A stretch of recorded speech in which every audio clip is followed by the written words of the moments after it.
friends and viewers, I have a very special guest for you today, Stephen Eric Bronner. My guest today, he is a political scientist and philosopher, board of governors, professor of political science at Rutgers University, United States, and he is also director of global relations for the Center for the Study of Genocide and Human Rights, co-director of International Council for Diplomacy and Dialogue. Mr. Bronner has published over 25 books and more than 200 journal articles. Dr. Bronner has been engaged in various projects with the aim of helping resolve conflicts and bettering understanding between nations.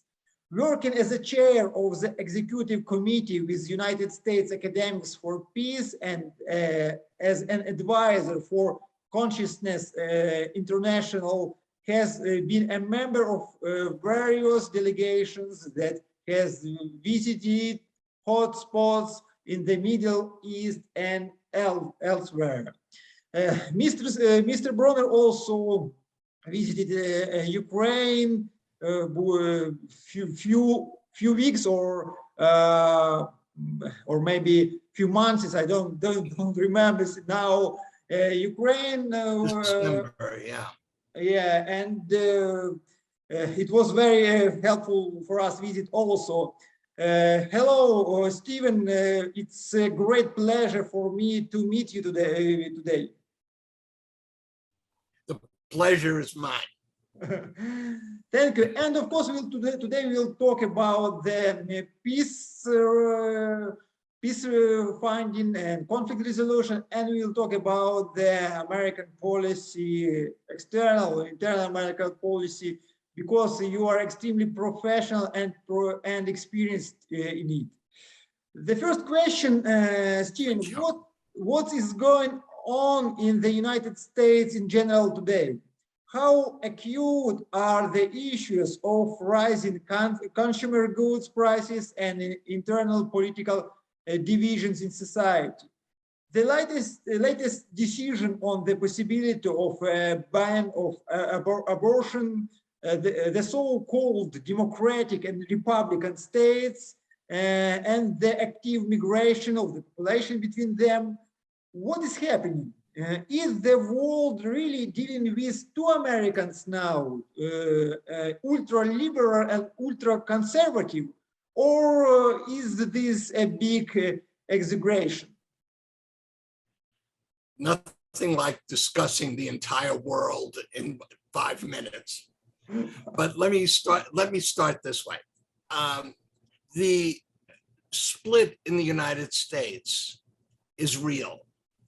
And I think the way to think about it for your audience is that this split between, shall we say, liberal / democratic socialist on one side and really neo-fascists on the other, because the moderate Republican Party,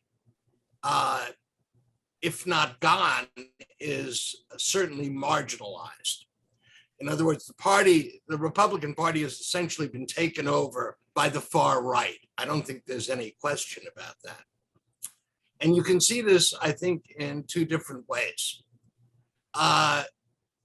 First of all, the idea that there is a radical right in the United States. This is very old. This goes back to virtually the beginning of the country. And you can see over time different movements, the Ku Klux Klan, the temperance movement, the America First movement of the 1930s, which opposed American entry into any war with the Nazis, McCarthyism, which was an internal repression of dissent in the United States, and then coming up more to the present, the Southern assault on attempts to integrate, and the kind of right-wing developments that occurred under President Reagan and then, of course, President Bush. Now, and the Tea Party, of course, which served as the basis, really the basis in 2008 for what we have today. The way I think to think about this is that what was part of civil society in the United States, going back 150 years, has now entered the political institutional mainstream. In other words, it's no longer just something we ignore or that exists better, that this kind of radical right neo-fascism is not simply something that exists beneath the surface of moderate politics or moderate conflicts in the political realm, but it is. But now it has become the conflict in the political realm. So that's the first thing. The second thing is you ask about abortion and obviously the right-wing drift in the Supreme Court. I think for our purposes, it's simpler to look at this another way. The attack on abortion, the incredible shift in wealth to the upper, not 1%, but 0.1%, the attack on voting, which is probably the most serious issue on the table, through a number of institutional mechanisms, the idea of one man, one vote, or one person, one vote, is being eroded.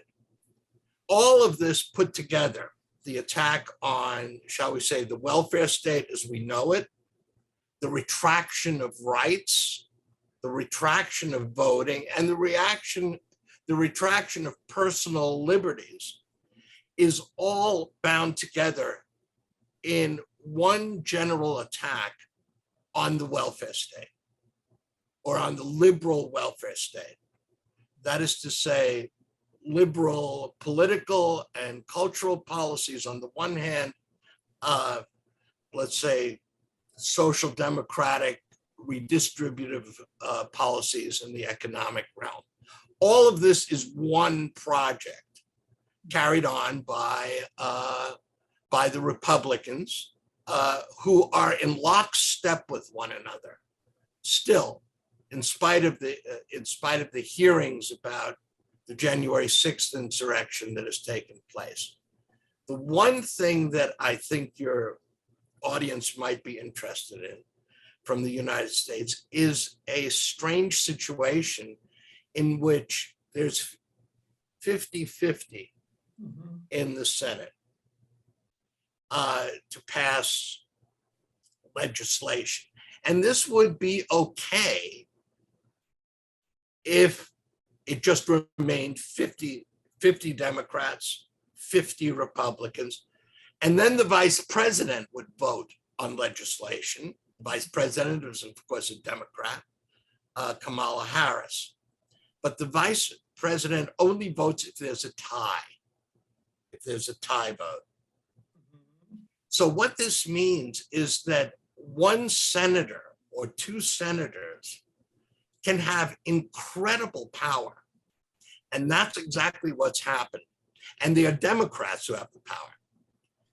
And that is Senator Joe Manchin of West Virginia, a small, very economically underdeveloped state, which is basically conservative.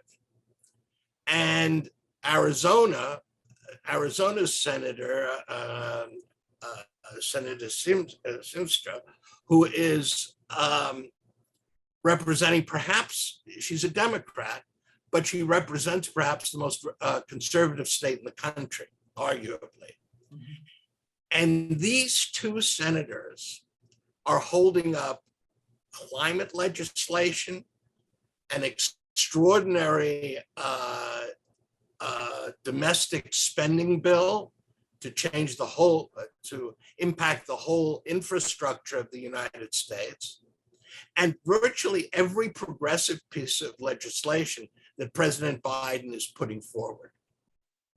And these two senators are what we used to call, and I don't know why, but we used to call blue dog Democrats. This is usually one thinks of the Republicans and the Democrats. And why you call? I have no idea why it's called that. Okay. But this goes back a long ways, and it signifies conservative Democrats. And under present circumstances, these conservative Democrats, these two, have incredible power. The entire world is, if you think about this in terms of climate change, is hanging on these two senators who, let me put it this way, are, as we say in English, not the sharpest tacks in the box. Mm-hmm. In other words, they are very politically dogmatic. They're small-minded, and they are also supported, especially Joe Manchin, by coal interests in West Virginia, some of which he owns, his family owns, and that is basically the situation domestically. So this thin political balance makes United States policy unpredictable. Yeah. In a certain way, that's true, except on Ukraine, which is, of course, what you're concerned about, and what your audience is probably most concerned about. The situation is like this. Basically, there's basically a consensus on helping Ukraine. We can get to that in a minute, except for some radical factions of the Republican Party, especially those figures like Tucker Carlson, the famous commentator on Fox News, and a few others like that on one side, and a smaller ultra-left in the United States, which sees NATO as the great threat to world peace. But they are not the groups that I think we have to concern ourselves with. I think the real issue involves the consensus to support Ukraine, which is now slowly beginning to erode.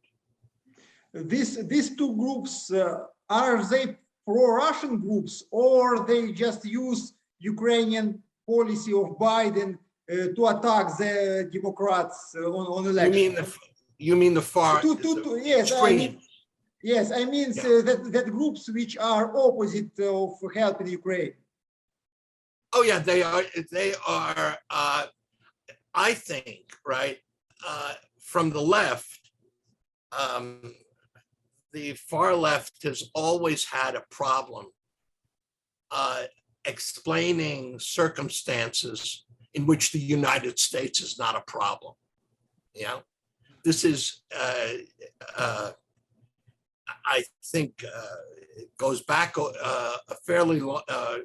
goes back to the Vietnam War, in the sentiments of the Vietnam War, but these groups, even a well-respected journal like The Nation, has been basically pro-Russian. I don't think there's any question about that.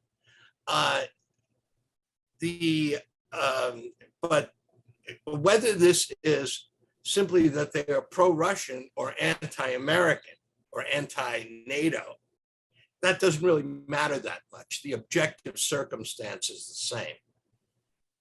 The objective outcome is the same, and that's probably true for the far right as well.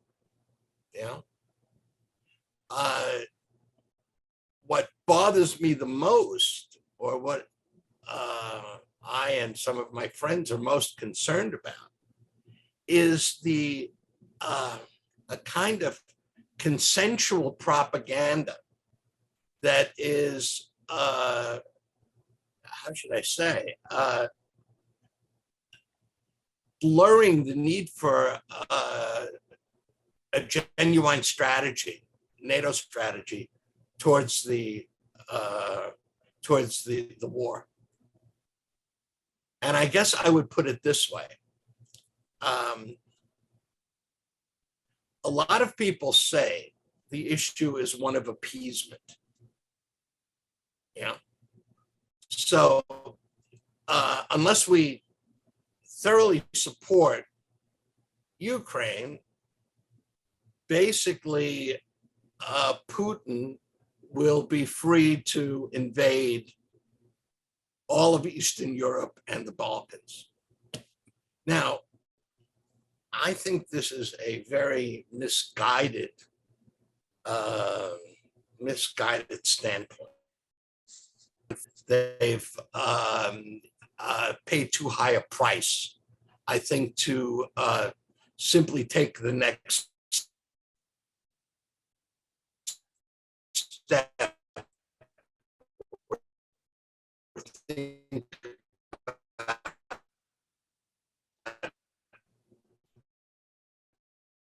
Taking the next Moldova and states. And if you also, though, that isn't discussed. Here are the alternatives. I see. If one's going, oh, I'm sorry, that out, or you have something you want to say? One thing is we can keep going as we're going. The United States, as you know, has just given another $84 billion to Ukraine.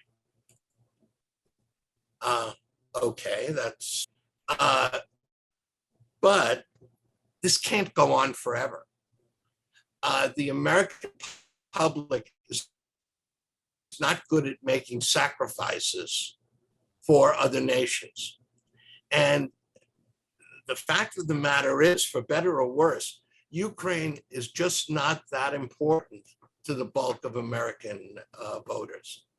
They're concerned about gas prices, they're concerned about inflation, they're concerned about immediate economic issues, which is usually the case in the United States. So to simply count on this money going, that keeps going in an endless stream, this could put you in a very difficult situation.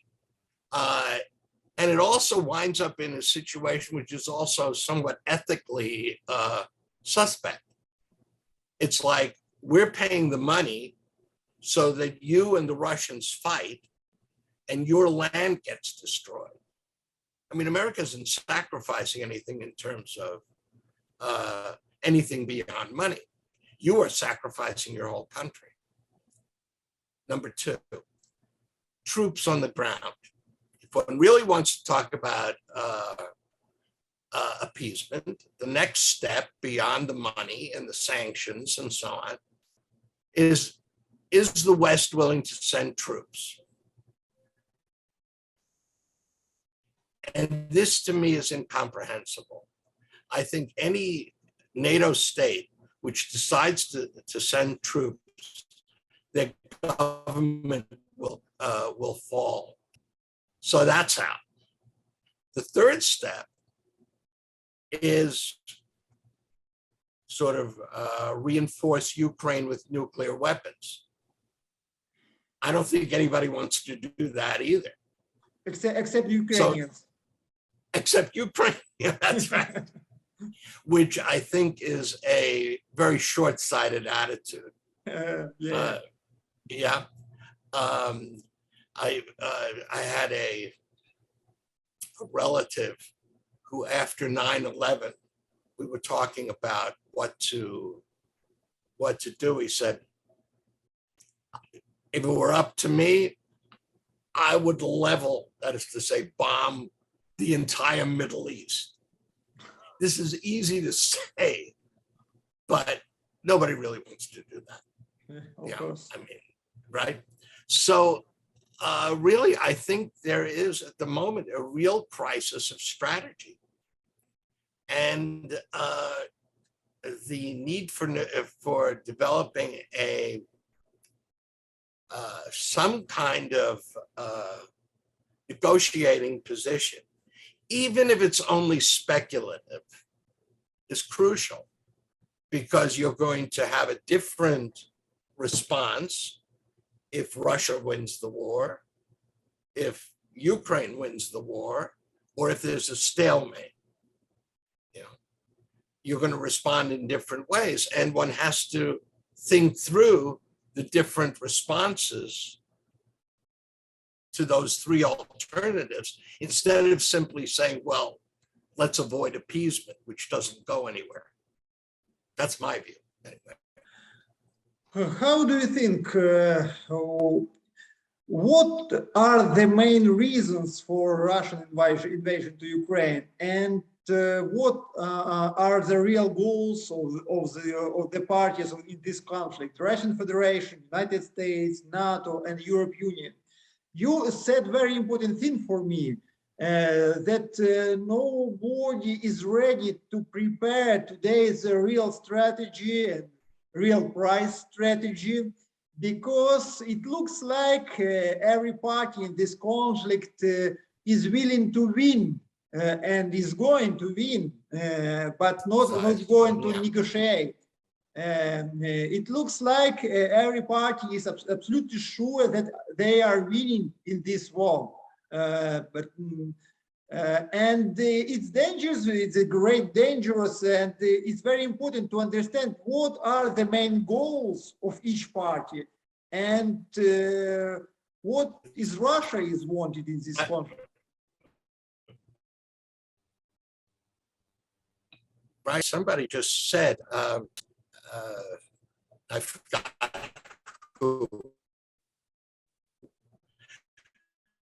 but somebody just said that this is a bit of territory, which sounds pretty good. What are Russia's goals? You probably know this better than I do. With Russian ambitions, you and your friends know this better than I do. My sense is this, in sort of offering Ukraine to tentatively join NATO, and even to join the EU, as we say in English, NATO put the bear, Russia.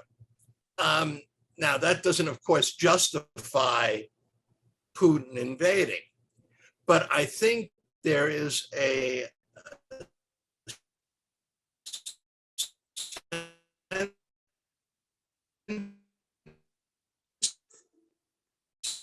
here that Putin has been is back Peter the Great. That is to say, warm water ports, access to warm water ports, setting up a buffer, what we would call a buffer, against invasion from the West, and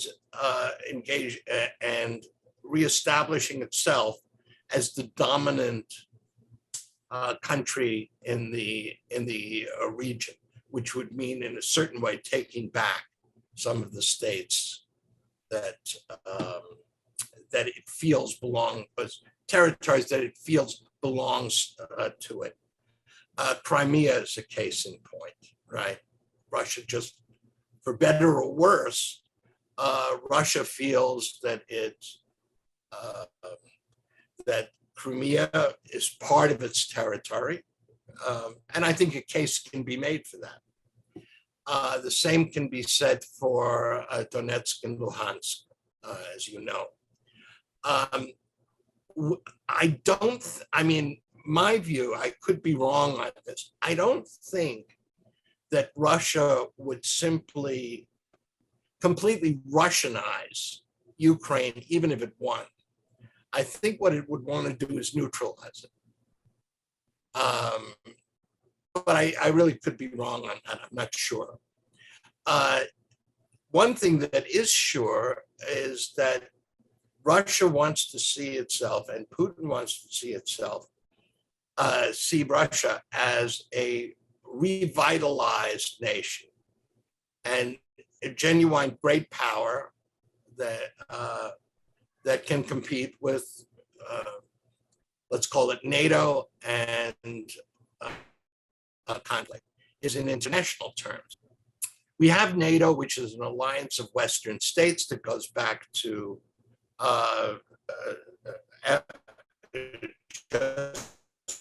after World War II. It was basically useless.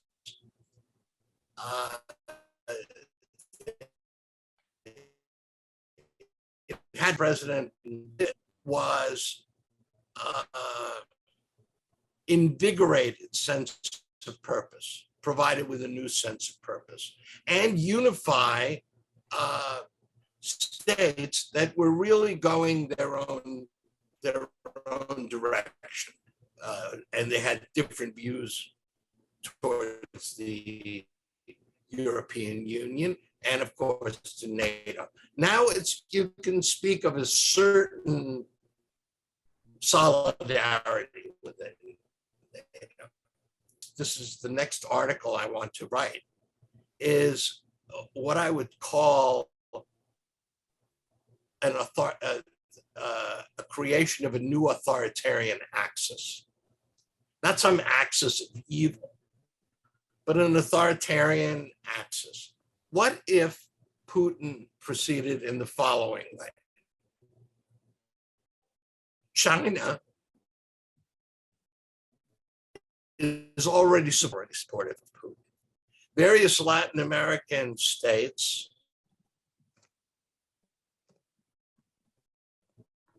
are all these states have in common. All of them have in common that they're basically authoritarian states. Some more authoritarian, some slightly less authoritarian. But they certainly oppose the, shall we say, the Republican vision of the West, the liberal Republican vision of the West. And I can see that a new Cold War, and maybe not even so cold, but also hot war, can develop between NATO and this new authoritarian axis. And I think that's something worth thinking about. So aside from strategies for Ukraine vis-a-vis Russia, I think Ukraine or the NATO and the United States and Ukraine have to begin thinking about how to deal with this new authoritarian axis, because it can be very, very powerful. Does that make sense? I think so. And during our talk, I refound one of your last article, the better part of fail or peace for Ukraine. And there is a very important passage for me, and I want that you make this pattern wider. And you said that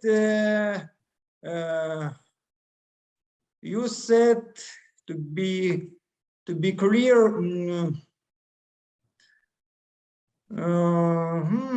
One second. You said you talked a lot about your model of peace building in Ukraine. We'll talk about it later in this interview. But you said very important thing about Ukrainian sacrifice and Yeah. Ukraine self-defense. You said against Russian invasion was no mistake, but there is a point when valor turns into senseless sacrifice. What do you mean? This is an idea that I think, or at least the way I look at it, valor is an extraordinary thing. The Ukrainian people have shown tremendous valor and tremendous bravery.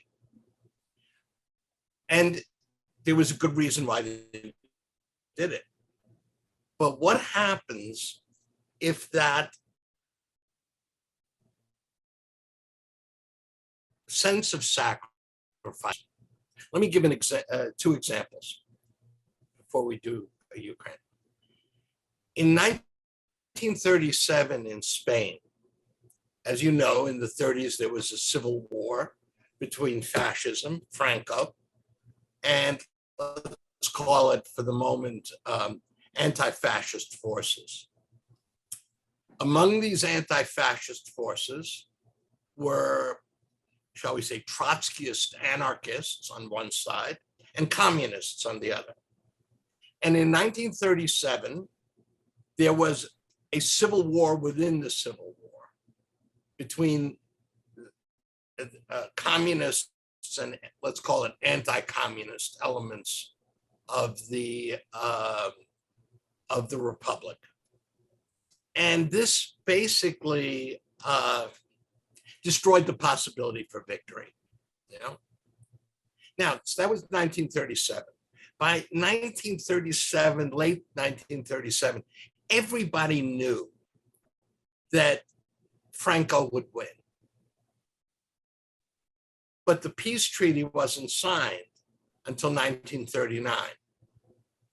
Now, what about those 2 years in between? Stalin sent out communists to fight. A lot of people died. And that's, you know, that's great for their valor. But was that a legitimate thing to do? Then in Vietnam, this is at least what interested me. You all know our former Secretary of State, John Kerry. John Kerry became famous because he was in the military, and he spoke before, I think this was 1969, 1970, I forgot. He spoke before a congressional hearing that was publicized. And he said, who is going, because it was clear the United States was going to lose the war, who is going to be the person who tells the last man in Vietnam that he has to die for this cause that is lost? It's a good question, because as you know, the Vietnam War went on into the 70s, early 70s. Now you have Ukraine. And you have, but we have another examples. Let me remind you, Winter War, Soviet-Finnish War. Ask. I mean, you know better than I.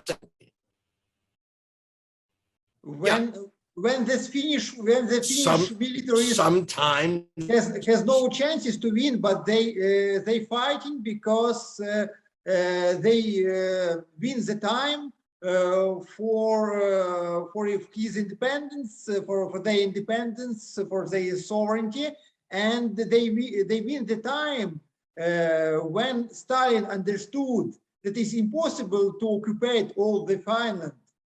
And maybe Ukraine is the same position. We are trying to win the time before the Putin will understand that there is no chance to occupy all the Ukraine.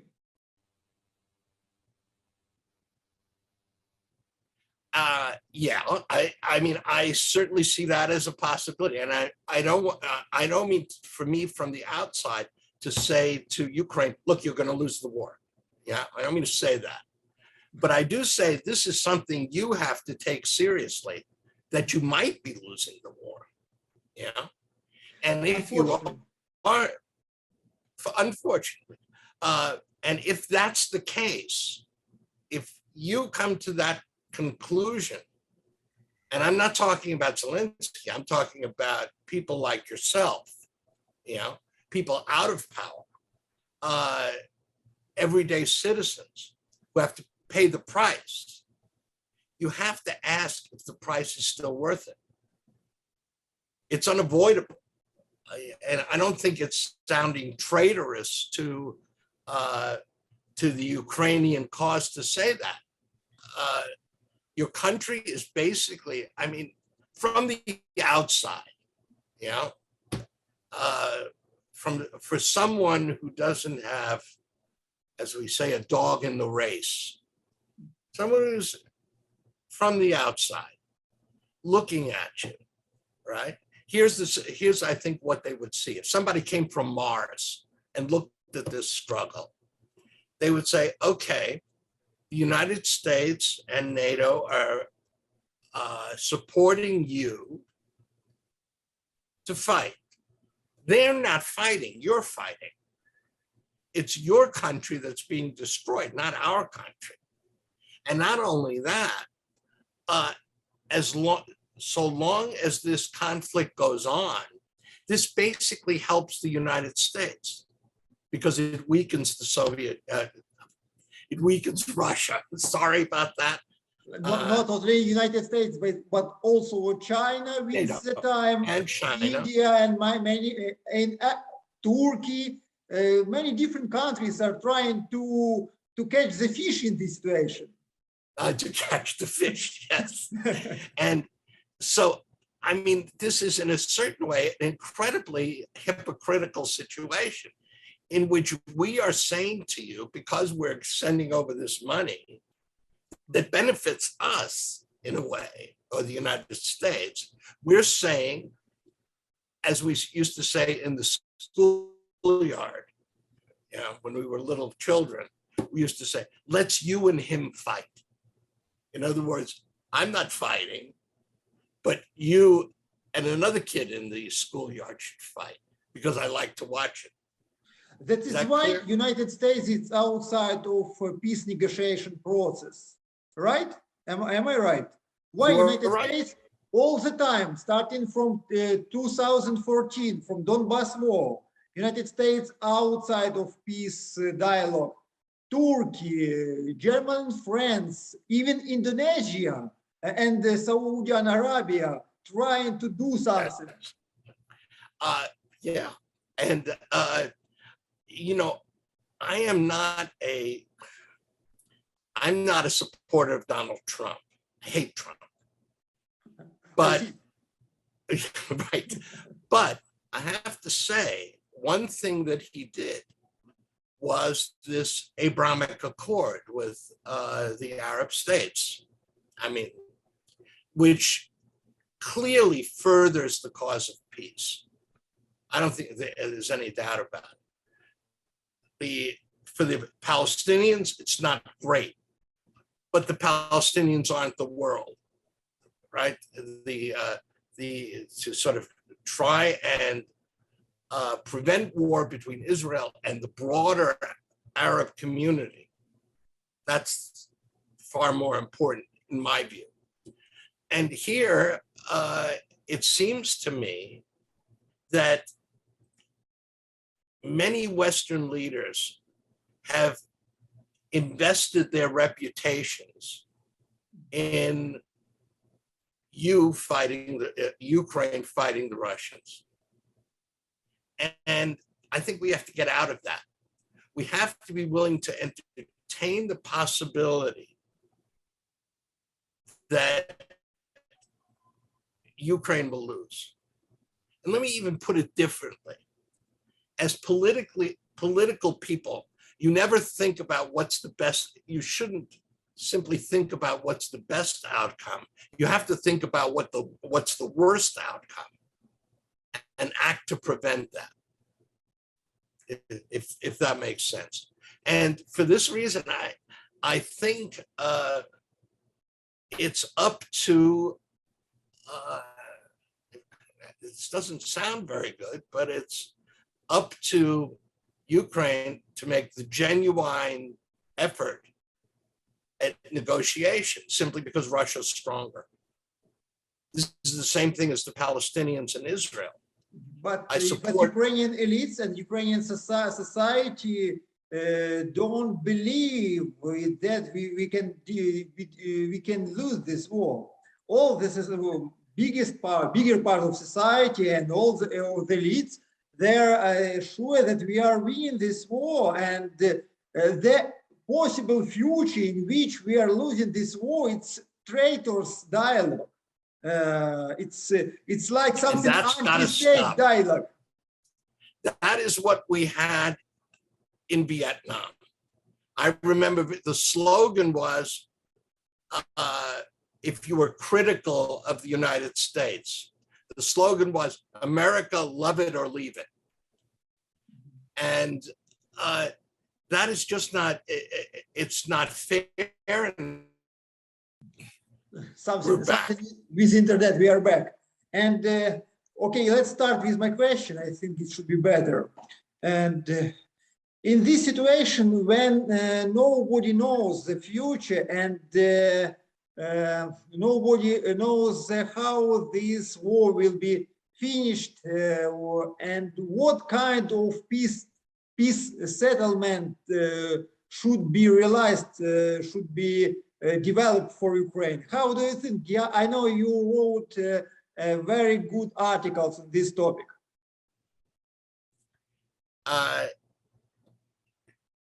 First, I mean, your questions are really right on target. First, of course, it's true, nobody knows. But part of being a political person means you have to gamble. What's the most likely outcome, and proceed that way. In other words, you have to cover all your bases, have different scenarios for different outcomes, but you also have to decide what's the most likely outcome, and proceed that way. And I think that's not what people are doing. People are just reacting emotionally to this. The second part is what would be in the, did I get that right? What would be in the peace proposal? Is that what you asked? Okay, I can't, obviously lay out point by point what it is because it's very complicated. But it seems to me that there's some basic things which are clear. Humanitarian corridors have to be guaranteed. That, I think, is crucial. How do you rebuild Ukraine? Let's say Ukraine wins, clear cut. Your country is completely destroyed. Who's going to rebuild it? The United States and NATO, yes, they'll give you a lot of money, but enough money to do this? Debatable at best. So this is your second question you have to deal with. Third question, are you willing to turn Ukraine into a neutral country? And fourthly, like Lenin in the First World War, concessions will need to be made.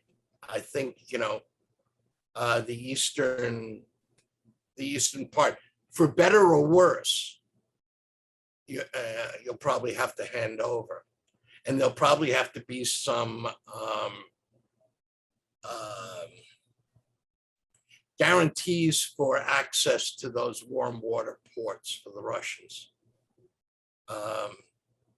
Those would be 4 points, aside from exchange of prisoners,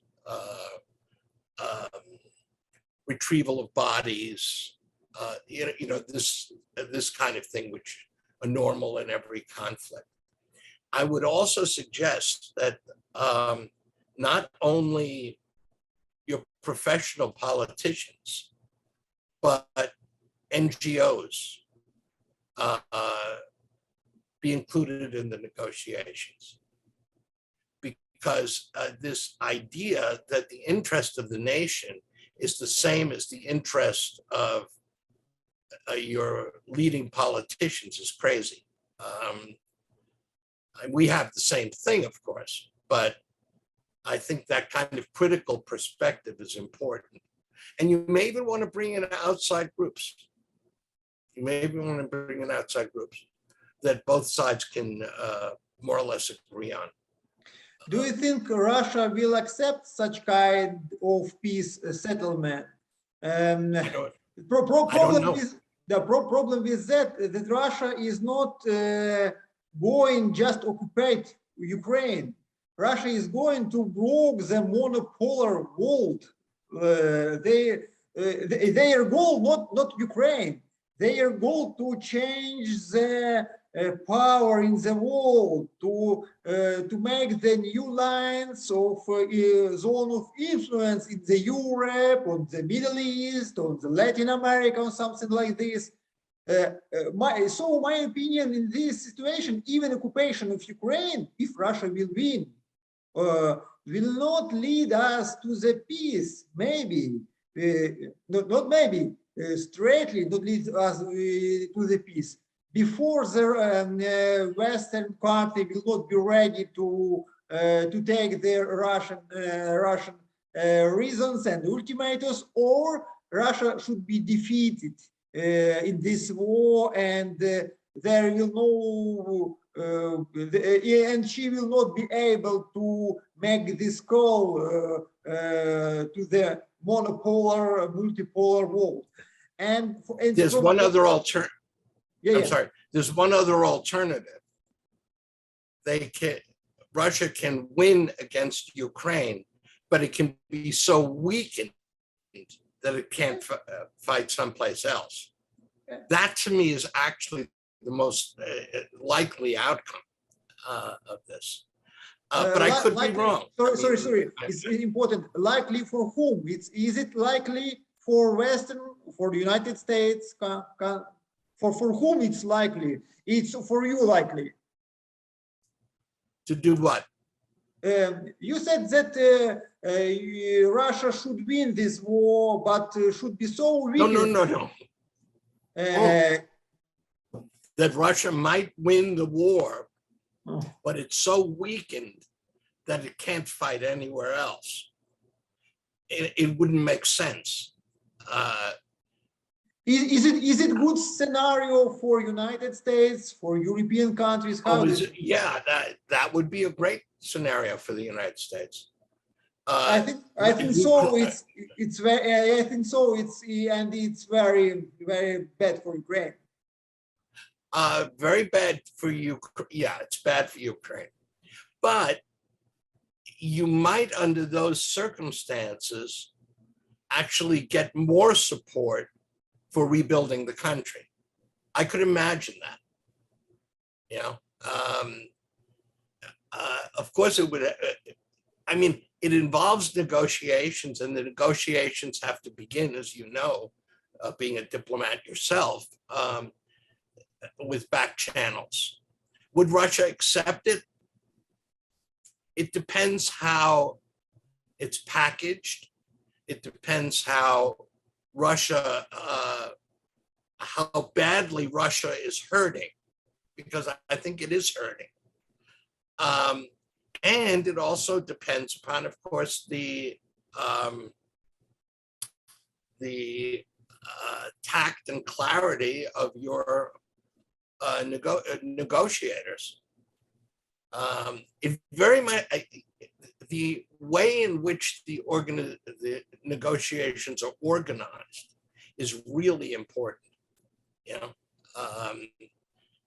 and anyway, I think that even if we're not certain that Russia will accept this, You know, the attempt has to be made, not in public, but back channel, through back channel negotiations. And then we can see. How do you think, what kind of peace settlement United States will accept? Because sometimes, Good question. because sometimes during the Minsk negotiation process, it looks like United States trying to disrupt negotiation process and trying to make a different kind of problems during this negotiation process. Not always. Sometimes United States helps a lot in this process. Absolutely right. This policy was quite different in different time. What kind of peace settlement the United States will accept? Good question.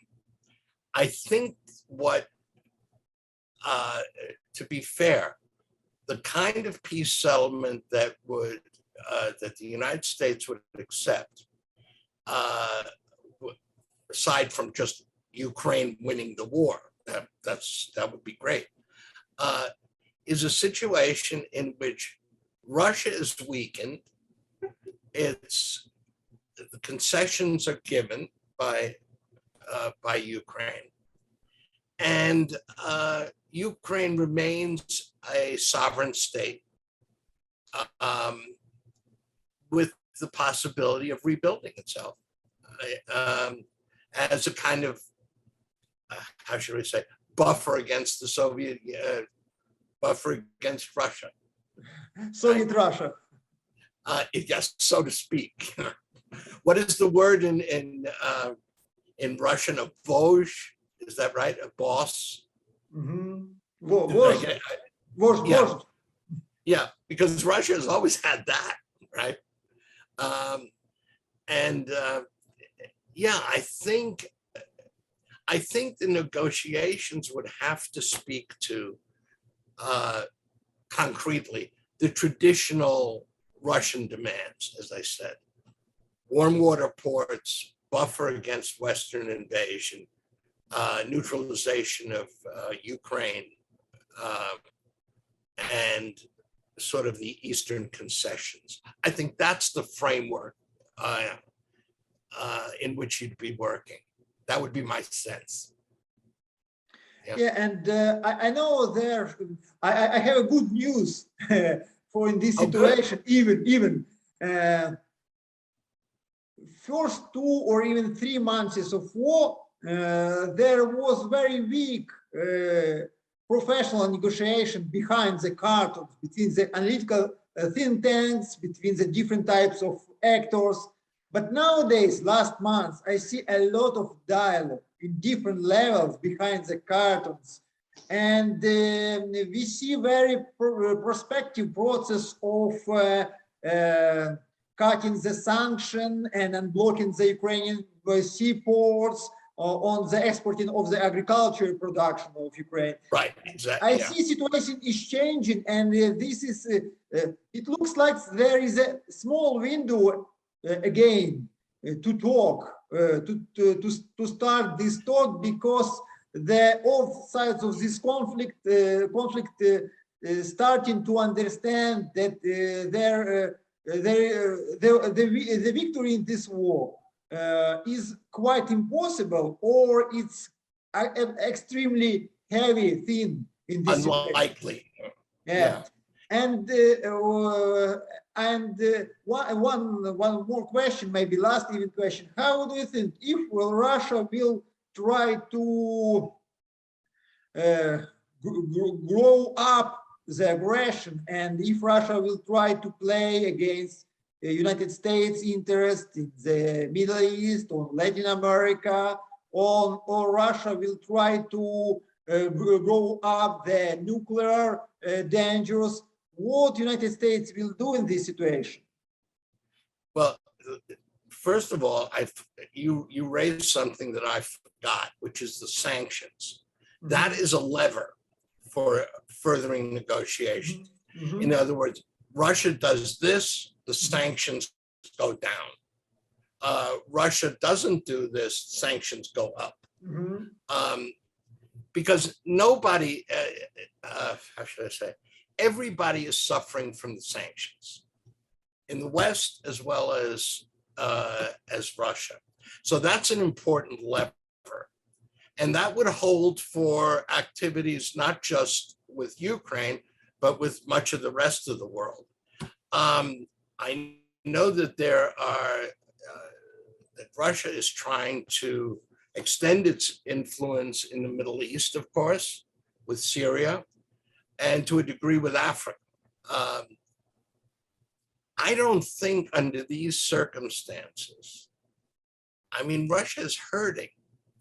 It's very hard while a country is under sanctions that are really tight. I mean, one has to say, President Biden did a very good job on this. It's very hard to really extend your influence by yourself as a nation. What I see the danger as I said before, is the creation of this authoritarian axis, because that's possible. China could send and is sending support to Russia. Iran just said it will send support, military and financial, to Russia. And India is doing the same thing. So the base for such an alliance is already there. And that, to me, is what the United States should be worrying about, in my view. Okay, Stephen, you should add something, because we work in near 1 hour, and I'm apologizing for you for this taking so long time from your. My pleasure. You should say something. You should add something. Maybe I didn't ask something. You mean in closing? In closing, all right.